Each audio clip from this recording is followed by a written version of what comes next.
Hello, I'm Tara Brabazon, and welcome to the Post 67, Transforming Our Workplaces Through Grief Work. This is the end of our Grief Work trilogy, and I thank you so much for sharing this time with me. The emails and the messages that I've received have been incredibly humbling and also really transformative of my life. So thank you so much for sharing those experiences with me. You are very, very precious. And we're finishing off today by trying to think about how the very nature of our organisations transform when we think about grief work with seriousness, with clarity and with precision. Now, as I've started the other two episodes in this trilogy, I'm going to start with a couple of stories this week as well. And these two stories, one is a really positive story showing how the tragedy of death and grief can be transformative, not only for one human, but for an entire cohort, in that case of students, and one really appalling case where death and how that death was treated in a workplace really destroyed a person's life.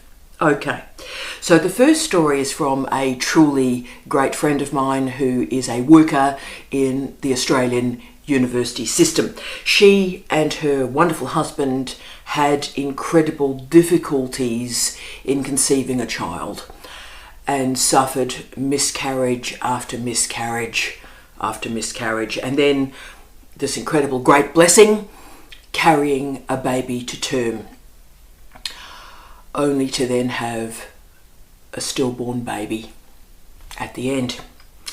What an absolute tragedy, a tragedy for the couple, a tragedy for their families, absolutely horrific. And of course it was made worse by her university at the time that refused her any sort of leave, stating, unbelievably, that maternity leave wasn't available because maternity leave, let's hope at that time, required a live birth. So no leave could fit her particular case, so she had to take sick leave so that she could give birth to this stillborn baby in a maternity ward. Now, the consequences of this organisational series of decisions on this human being was absolutely catastrophic. Heavy drinking, and I mean really catastrophically heavy drinking, and a shopping frenzy. So she went through the money that had been left to her and her husband through the death of a grandparent, and then they proceeded to enact a reverse mortgage and went through that money and lost their house. So she kept going to work, but all the life, all the hope, all the spark was simply removed from her. So when I asked her a couple of decades later, when she'd stabilised and wonderfully she'd given birth to a wonderful child that lived and fantastic, doing okay, I said to her, what happened? Looking back on it now, what do you think occurred? And she said, that university made me feel like my baby wasn't even human, that baby didn't mean anything. And so I had nowhere to put all the hurt and the anger and the rage. And when she was telling me the story decades later, the rage was still present like it was yesterday. Imagine carrying rage for decades and what that does to a person. Okay, that's story one. Let's move to story two. One of my wonderful PhD students became pregnant during the first year of her candidature. This was fantastic. We were all celebrating it. It was wonderful. But then, at about 8 months, 1 week, my student got concerned. She was conscious that the baby wasn't moving. And she went and had tests, and it was proven that the baby had died in the womb. So this courageous young woman had to give birth to a dead baby in a maternity ward. Now, Steve and I and all my wonderful PhD students at the time went to the baby's funeral, and the image of that little white coffin has stayed with me and will stay with me till the day of my own death. And I was talking with her mum and dad, her entire family through this process, and in consultation with the family, we came up with a plan. It was a plan for the PhD, but it was also a life plan. So my communication with her during the 3 weeks after the funeral was via email. Gentle, supportive, she could take and leave anything on her own terms, reply or not, no concern. And with her permission, and in the way she told me to tell the students, I told all the other students about what was going on, just so she wouldn't have to handle that situation. Now, within 1 month, she had returned to her thesis, and we were exchanging emails and exchanging drafts. By the 6-week mark, she was ready to return to the university and to face-to-face supervision. So I informed all my other students. I had a big group of students at the time, and so we had a meeting and we talked about death work and grief work. Didn't use that language at the time. I didn't have the skill at the time, but we talked about the importance of honesty and care and giving her space and asking her what is useful for her now. And yes, she returned to the university. There was tears, hugging, but incredible support. She basically was never on her own. The students were always walking with her. And the remarkable thing, looking back on it, that this remarkable baby's death was not masked, it was not hidden, it was talked about, and most importantly, there was discussion about what she needed by asking her, rather than other people assuming what she needed. Now, we together wrote an article about how to manage or how not to manage the death of a baby during a supervision. And to this day, I think I've written about 600 something pieces through my life. It's a long life and I'm very old, but of all the pieces I've written, about once a week still, and this was 25 years ago, once a week still somebody writes to me and says that that piece really transformed how they think about life and death and universities and supervision. Amazing. And every year we celebrate the birthday of that remarkable child that we lost. So there's 2 stories. So if any of you out there think, you know what, our actions, our views, our voices, our support doesn't matter too much to other people in this tragic time, I hope those 2 stories show how much you matter to other people in times of loss. You see, as a community in a workplace, we can transform a life and we can save a life. All it takes is care and decency. Now, one university managed loss and grief really well, another one didn't and destroyed lives. Too often, I think, we expect people who've experienced incredible loss to just be strong, to just get through it and get over it. And this strength and resilience is supposedly an individual characteristic. Yeah, right.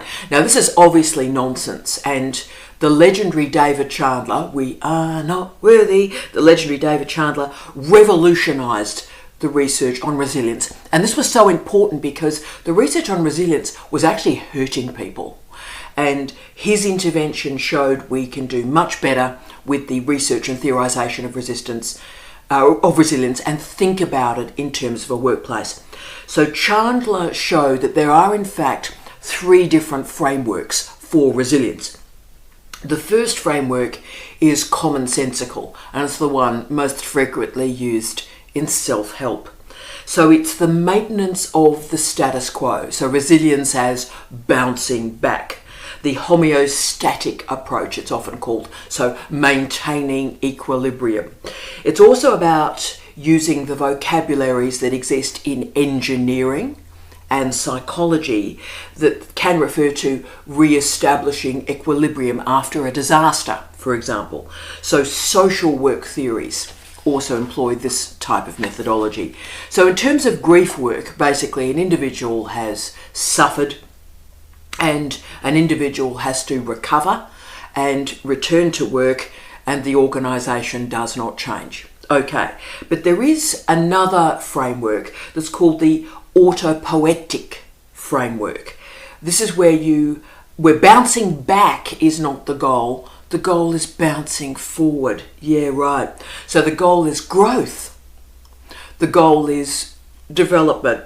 This model explores how communities grow and change. So resilience is a way of thinking about problems through ongoing transformation. So not bouncing back, actually bouncing forward. Great. The final framework reconfigures resilience in a really interesting way as an ongoing transformational process, building engaged communities through transformations and context-specific events. Right. So this is a series of pretty dynamic strategies to manage complexity and manage really complex problems through building connections between groups.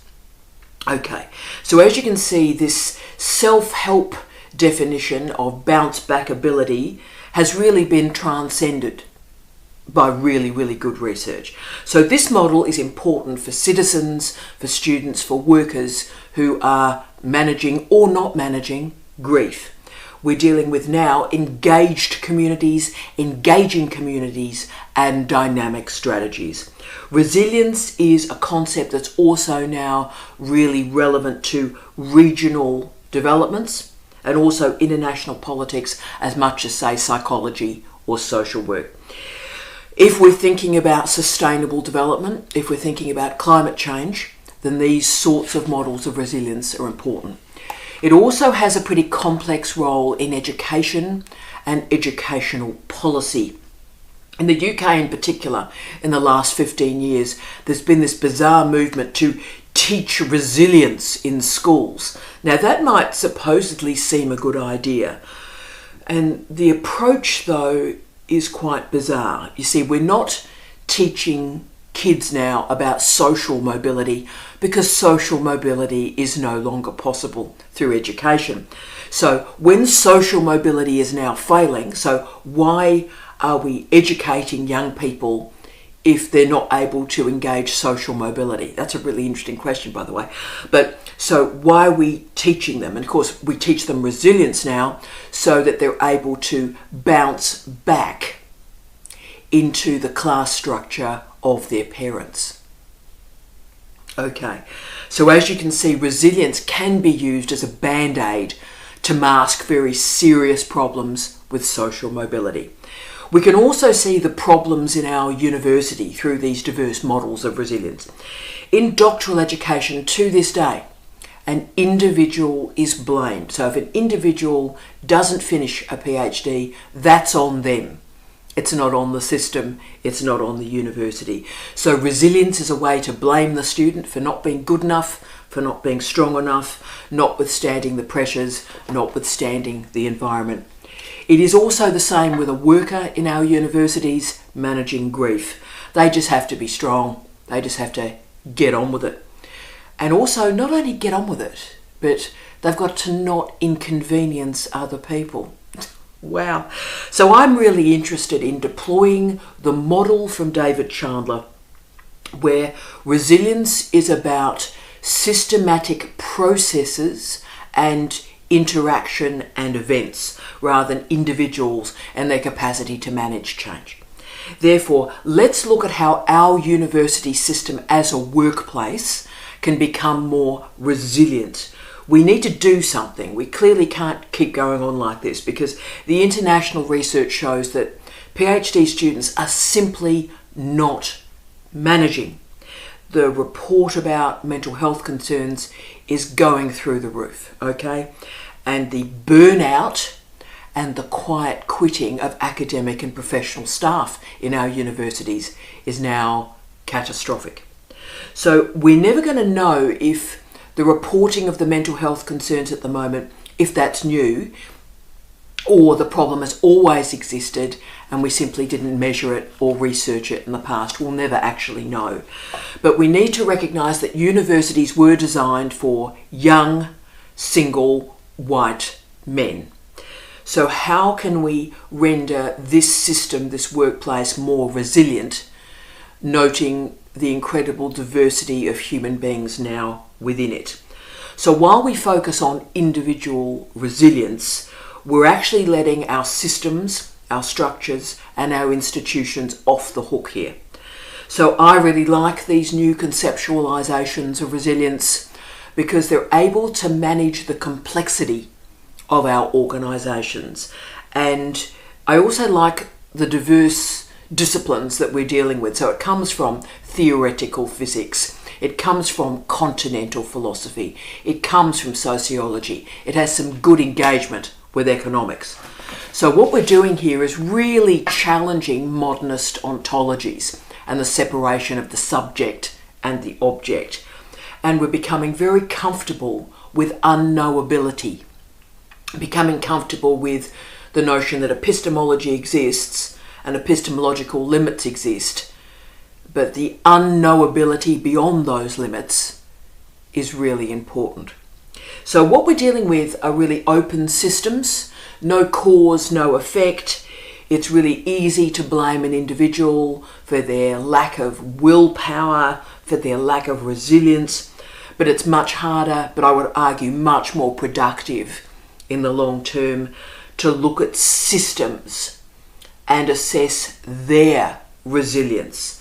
And how I'm defining resilience now moving forward is the capacity of an organisation to manage complexity.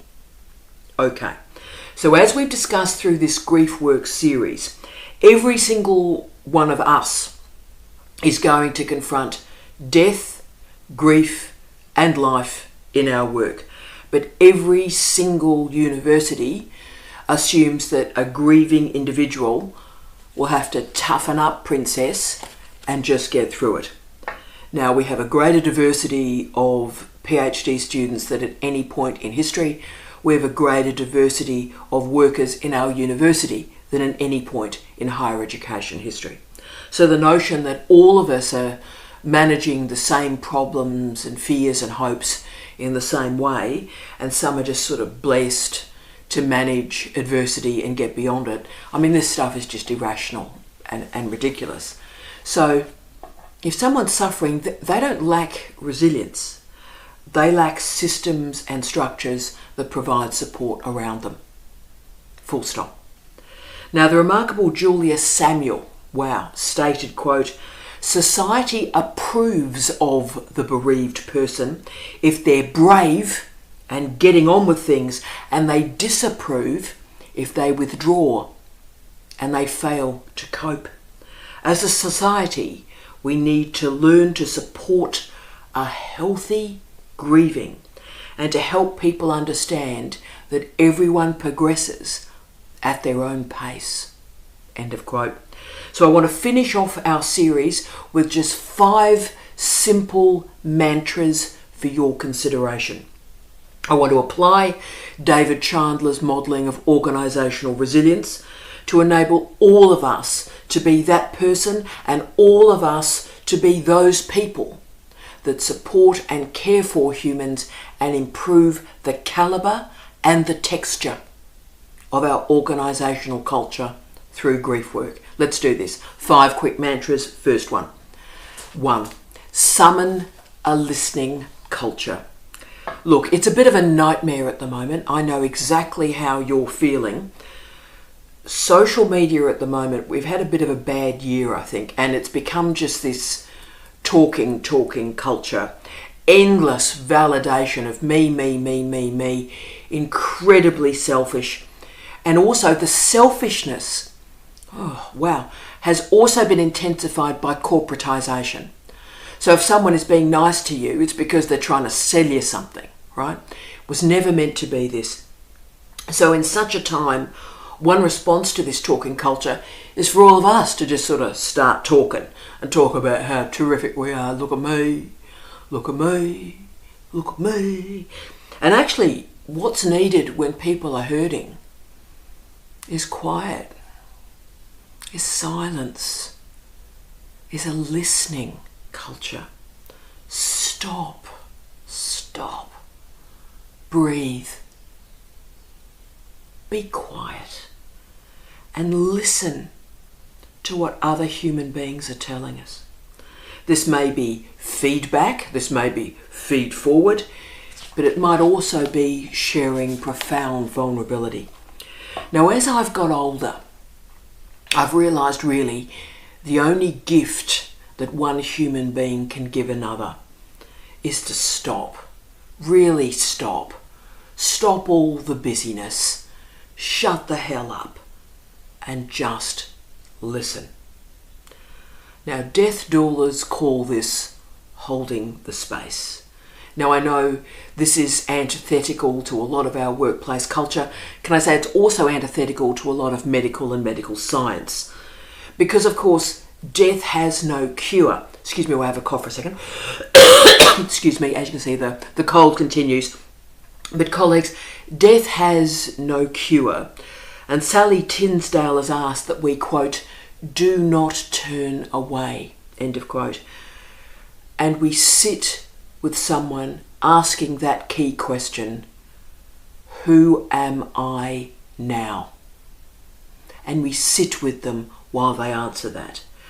And that sitting and that listening culture is transformative of our organisations.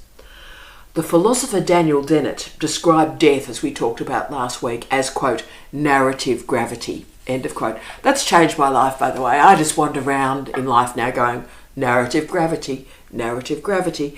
And with all the discussion of sort of KPIs and stretch targets, it is productive to remember what really matters, and that is we're all going to die. And narrative gravity will get us all. But the key with this listening culture is that we're not providing solutions. We're listening to a narrative. We're not shutting somebody down. We're validating strong emotion, and we hold the space. Maxim 2, recognise the value of care. So often I think we dismiss the work of care with students and with colleagues. It's often described, hi Piper, it's often described as the housework of universities. Now, in the neoliberal university, which we're living in at the moment, there is no flexibility. Any weakness is punished. And if you don't want the job, there are thousands of people that'll take that job off you. All true. The nature of higher education, though, at the moment is absolutely catastrophic in the management of grief. Because, you see, the university workplace is very different from just about every other job. Let me explain why. You see, academics move not only cities, but they often move countries for work. They're isolated. Perhaps they've got an immediate family member with them, or perhaps not. So they move, they take a job, and they're socially isolated. They're moving where the work is. So their family and their friends are not with them. So this ruthlessness at work has a huge impact on caring cultures. Sickness, death, and grief are overwhelming, and the university workplace doesn't really have the capacity at the moment to summon this culture of care. Now, Joan Halifax argued that we really do need to develop and cultivate this culture, this infrastructure of care and compassion, particularly when we're thinking about death and death work in our institutions. We must build this space for caring. This is not housework. This is crucial to the survival of our institutions. And this is made even more important in universities because so many of us are living away from our families, living away from our friends. We don't have the community support to manage a death. The workplace is all we have. So remember what we talked about last week, the consequences of death on the living and the death rates of those that survive. So this is not housework. The caring for the people through grief, it's literally a life or death support structure. Julia Samuels argued that, quote, unresolved grief is the root of about 15% of psychiatric referrals, end of quote. Wow. So therefore, I just want to log that important book that changed my life from Yusuf Wahig, a remarkable man, remarkable scholar, and he developed the phrase, the infrastructure of care, in his really incredible book, Towards a Philosophy of Caring in Higher Education, which I recommend to you. That book changed my life. And we therefore need to consider and use this language, how our behaviour every day contributes to an infrastructure of care. 3, help colleagues curate their grief. Now, I've used the word curation with great intent there. You see, grief is private, and when it is expressed, it's mourning. And that binary opposition is what's been left to us from the Victorians. But therefore, grief is curated. Our private experience of grief is curated, and particular components of it are selected and shared with others. Now, we've got so many systems to manage grief. Those 5 stages of grief we talked about last week, the medicalisation of grief, and then of course we've got Freud and mourning and melancholia, right? All sorts of systems of grief. And Cody Delastrale, in the great book, The Grief Cure, showed throughout history that societies have required grief to have a cure. And the reason that we want grief to have a cure is so that the other people around the grieving human don't feel uncomfortable. So Holly Prickerston, a great sociologist, argued actually that grief doesn't change, it doesn't stop, it doesn't evolve. People's lives are changed forever through grief. And as we discussed last week, an array of psychologists are now, in our particular present, configuring this bizarre binary opposition of normal grief and pathologised grief that supposedly is linked with time. Anything over about 2 months, we need to do an intervention. Thanks for that. Now, of course, all of this is arbitrary. Grief is an historical label, and it means different things in different historical periods. And I particularly notice Nancy Burns' remarkable work here.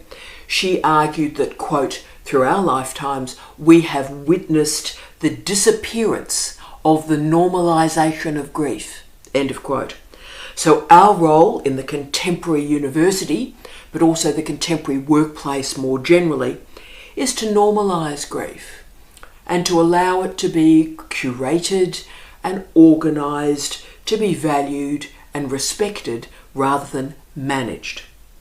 So the individual human, the individual worker can start to integrate the grief work with the life work.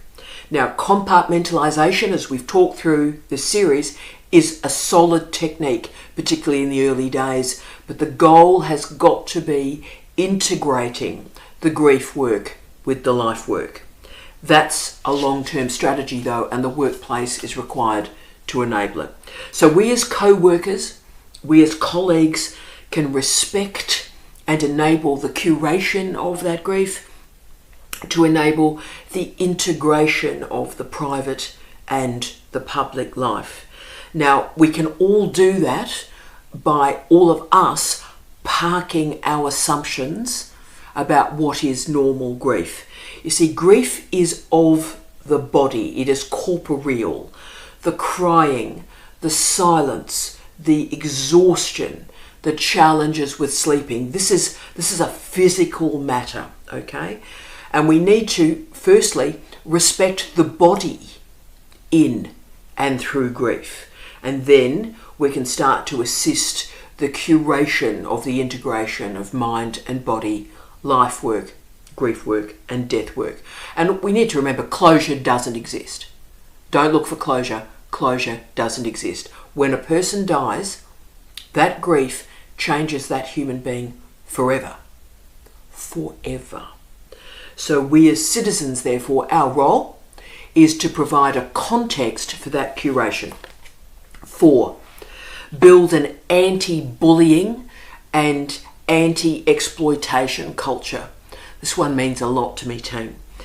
So as we talked about a few weeks ago before our grief trilogy, we talked about the construction of boundaries. Very important for me in the work that I do. And there are a series of workers, trying to be polite here, a series of workers in our universities and beyond that will take any trauma, any tragedy from a human being, and they will exploit it so they can exploit and discriminate that human being. The person in grief, though, has to continue to live and work and pay bills, and grief is very difficult to put into boundaries. You know, I'm a big believer in boundaries in the workplace, right? Big believer in that. The challenge is that grief sticks out. Grief can't really fit into a boundary, right? So this human being with grief is available for exploitation. It's available for bullying. So if you work for a bully, they will use every tragedy that happens to you to continue to bully you. Okay. So the research into bullying, and I've done a lot of work in this area, right? The research in bullying shows there is one way to manage a bully, and that is for the bystanders of the bullying to intervene, to log it with HR, log it with line managers, speak the words. It's the bystanders who make the difference. You see, the trouble is few people believe an individual human who has been bullied, experienced gaslighting, sexual assault, sexual harassment, any of those behaviours that exist in response to asymmetrical power relationships. Very few people believe the bullied, okay? The single way these behaviours are stopped is intervention from bystanders. Okay, so if you are the co-worker of a human walking through grief, they are emotional, they are vulnerable, and it's on us, come on, it's on us to care for that person. Now I know in neoliberalism, our first instinct is always to attack and isolate, and individual competition is so terribly important. Well, you know what? We make a real difference to life when we stop this win-lose ideology. We have people in our workplaces that are just about hanging on, or indeed they're not hanging on. And you know what? They deserve respect. They deserve to be protected. And I'll just give you one story about how this sort of protection can really help a human being. And I'll give you a story. As most of you know, I didn't take time off after Steve died. I went to work the next day, and people told me, oh, you know, she really cared and stuff. And actually the point was, I cared so much, what was I taking time off to do? I was just trying to work out whether it was actually worth going on. Right? So it's like, what are you taking time off? Your whole life has been destroyed, right? Now, a lot of university workplaces can be shockingly terrible for someone going through grief. I was fortunate because I worked in a tremendous institution when I suffered that. And I had a great Vice-Chancellor, had a great Deputy Vice-Chancellor who respected me, respected Steve in life and in death, and knew what they were doing. What a gift that was. But can I say also other members of the research portfolio were absolutely tremendous. And I'll name two of my great colleagues, my mates, John Spear and Tom Simmons. And John, Tom and I, we would be going to gigs. You know, as part of the portfolio, we would be going and speaking and talking to people and doing gigs and stuff. And I realised very quickly that these two men were coming to all these gigs with me, and they were sitting next to me, and even when we were doing sort of, working the room, one of them at least would be watching me, and every single time something went crazy, and can I say, people say the maddest things, right? So, when something really crazy happened, someone said the unsayable in one of these events, one of these wonderful men would come in and just pluck me out and go, we're out of here, and just continually curate the grief, look after me, and provide a second skin for me and support when I needed it. Amazing.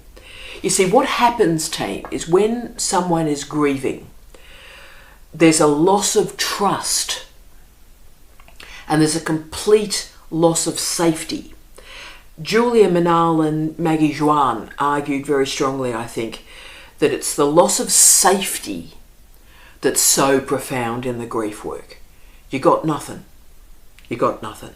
And therefore, if you can be the font of trust and safety for a colleague, you will change their lives. So we return to that infrastructure of care once more.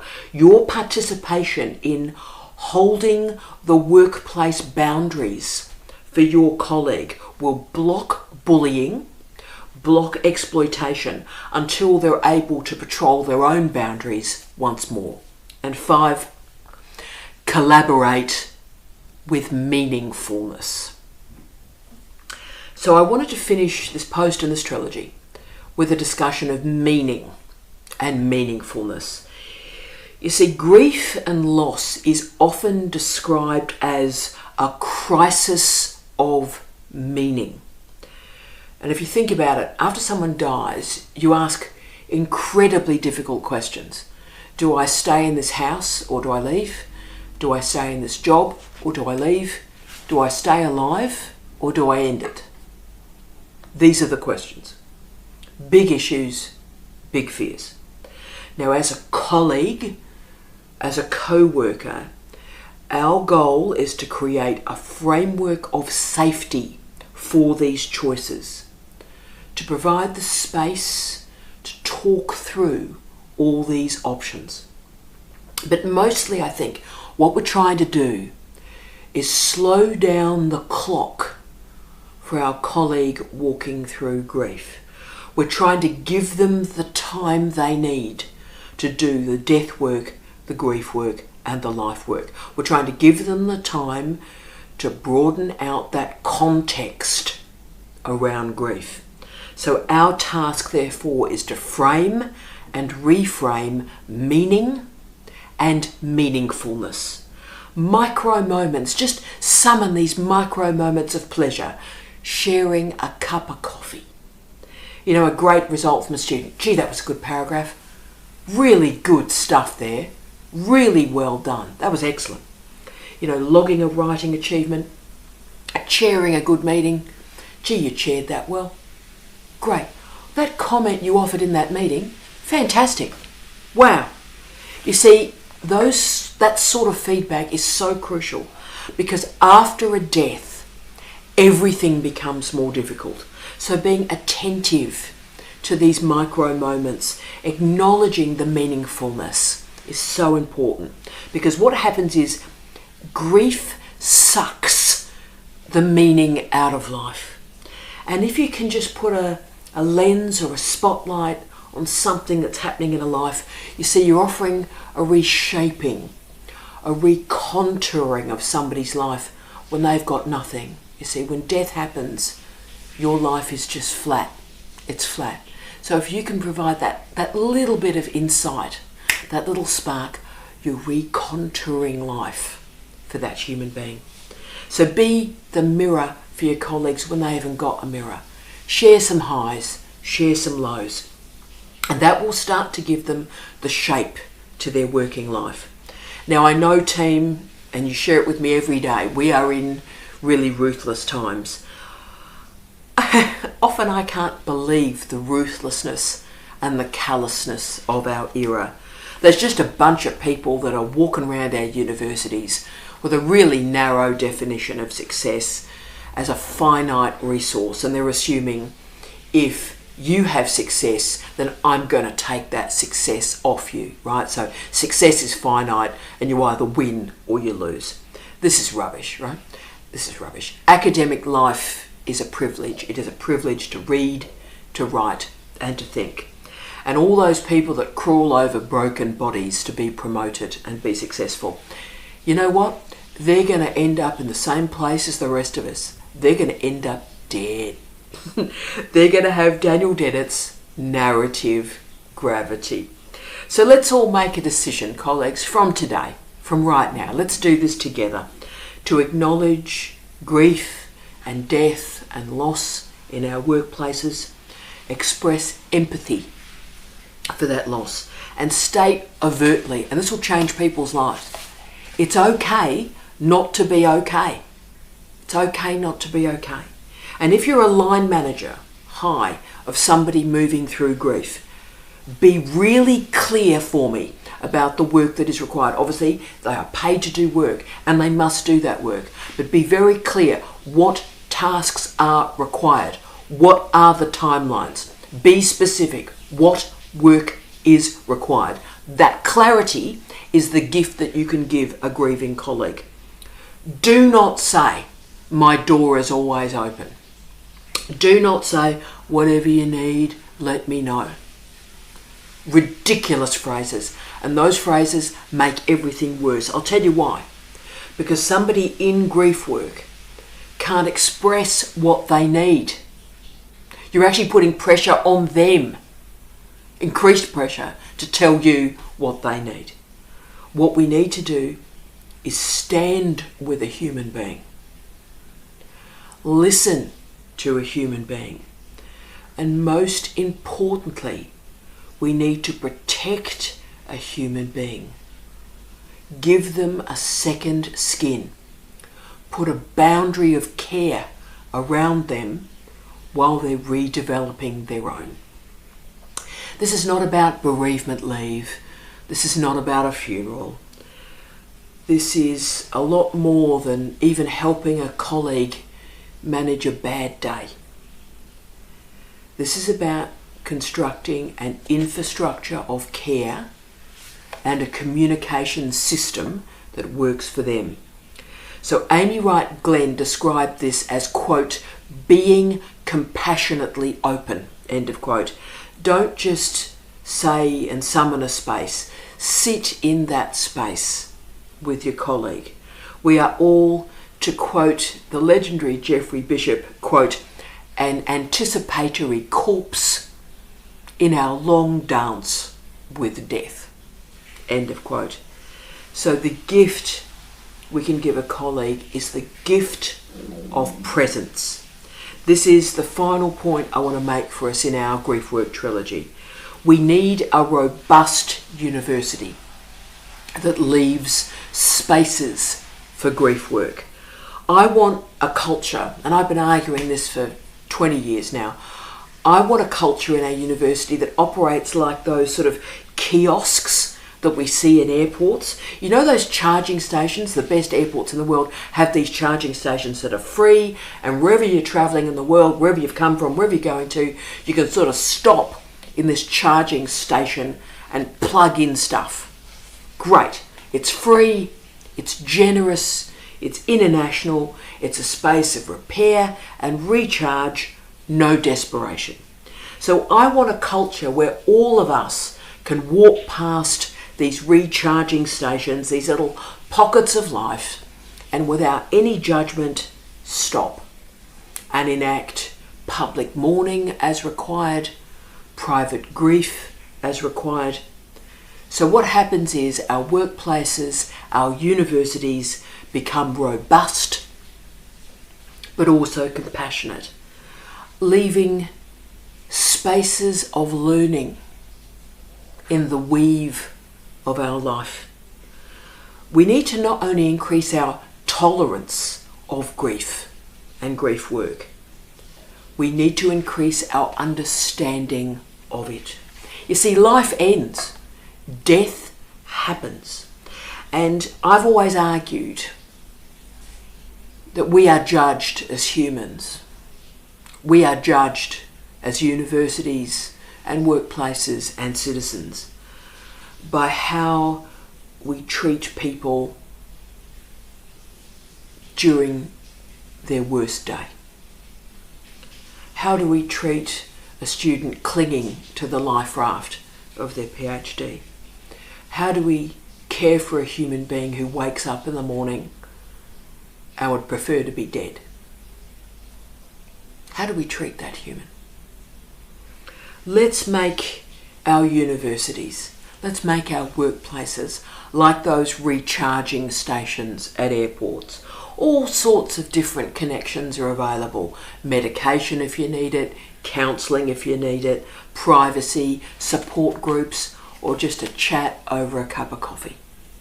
The person that's living in and with grief has to order their thoughts and their desires the best they can. They need to work out the relationship between public and private mourning and grief, and they won't always have the consciousness to work out the difference. They have to speak the words of what they want and what they don't want, and sometimes they won't be able to do that. So our job as a university is to provide those metaphoric recharging kiosks, the safe spaces where you can connect or choose not to connect. You see, the pain never goes away. But what happens is the pain is situated in different contexts. We can reflect on that death in different ways when we have the infrastructure of care around us. And for me, that reflection on death and life is the very definition of courage. I wish you love, light and peace. Tia.